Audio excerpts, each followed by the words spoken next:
What if that 1988 dime in your change is actually an uncirculated gem worth more than 10 cents?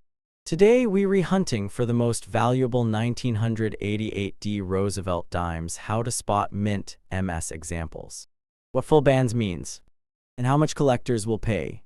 Hey coin hunters, if you love discovering hidden value and pocket change, hit like and subscribe. In this video, we cover the 1988 dime basics. What mint MS condition looks like.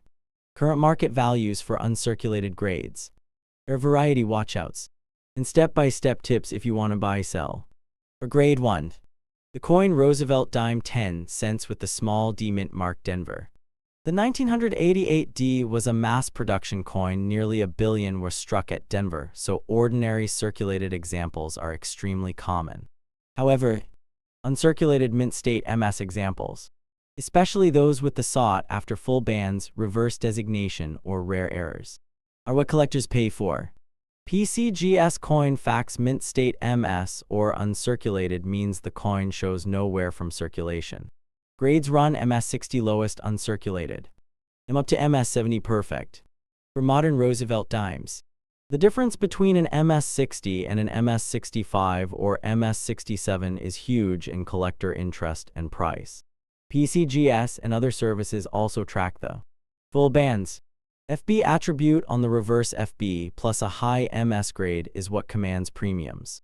Here's what the market looks like right now. Common uncirculated. Lower MS grades MS60, MS63 generally sell for a few dollars to around $10, $25 depending on eye appeal and whether they are slabbed. Mid to high uncirculated MS64, MS65 can range from about $15 to $75 especially if the strike is strong. MS65 plus with full bands FB premiums increase prices commonly fall into the tens to low hundreds depending on population and attractiveness. MS67 full bands.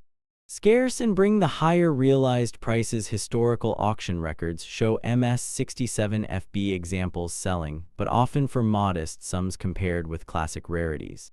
Prices recorded in auction archives have ranged. Example, an MS67 FB sold for $51 in a 2007 heritage sale.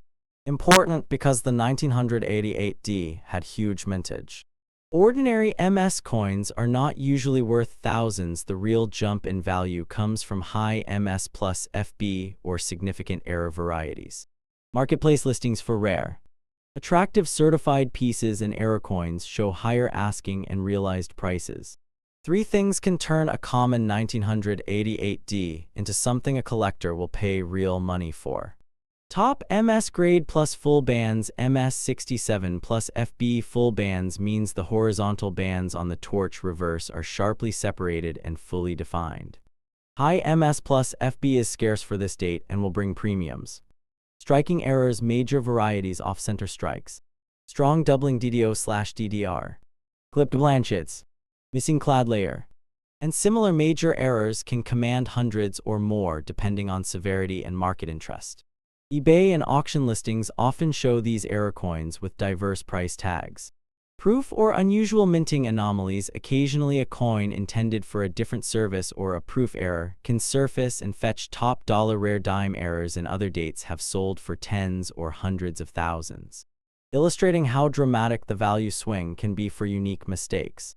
Rare misprint dimes from other dates have sold for very high sums in major auctions. To be concrete, PCGS and auction archives show that while certified MS67 FB 1988 D dimes are scarce, their historic auction prices have been modest compared with older classic dimes. Example, an MS67 FB listed in PCGS auction records sold for about $51 in 2007. By contrast, error coins or truly exceptional specimens listed on marketplaces sometimes show asking prices in the hundreds. That tells us, expect modest to moderate prices for high-grade 1988 D, and larger prices only for strong errors or extremely rare top grades. How to inspect your 1988 D for mint value. Don't clean the coin. Cleaning destroys value. Check overall strike and luster. Hold under bright light and magnification. Look for original luster cartwheel and nowhere on high points. Look for full bands FB. Use a loop and examine the reverse torch bands fully separated. Crisp bands indicate FB. This attribute is often the difference between a common MS and a collectible MS FB coin. PCGS4. Search for errors. Look for off-center images, doubling, clipped blanchet, or missing layers. Photograph everything from multiple angles. eBay 5. Consider third-party grading only if the coin looks valuable. Grading costs money. Don T slab coins unless you reasonably expect the certification to add more value than the grading fee. Trusted graders. PCGS. NGC. NX. PCGS selling. Get high-res macro photos of obverse reverse edge. Show magnified full bands if you claim FB. List grading opinions. And consider auction houses for higher value certified coins. For suspected errors, professional photographic documentation and grading can make a big difference. Buying. Insist on high-resolution images. Check seller feedback. Compare completed auction results, realized prices, not just asking prices. And when buying certified coins, verify the slab number on the grading company's database. For expensive buys, use reputable auction houses or dealers with guarantees. Summary. If your 1988D dime is mint uncirculated, it's likely worth more than face, but typically not thousands unless it has full bands in top MS grades or is a significant error. Ordinary mint state examples commonly trade in ranges from a few dollars into the low hundreds for high-grade FB pieces. True windfalls are rare. If you've got one that looks special, consider photographing it and getting an opinion from a reputable dealer or grader. Subscribe for more coin guides. Drop photos below or DM me and I'll take a look. Like, subscribe, bell. Want a short 6090s version or a thumbnail headline pack for this video? I'll make it for you.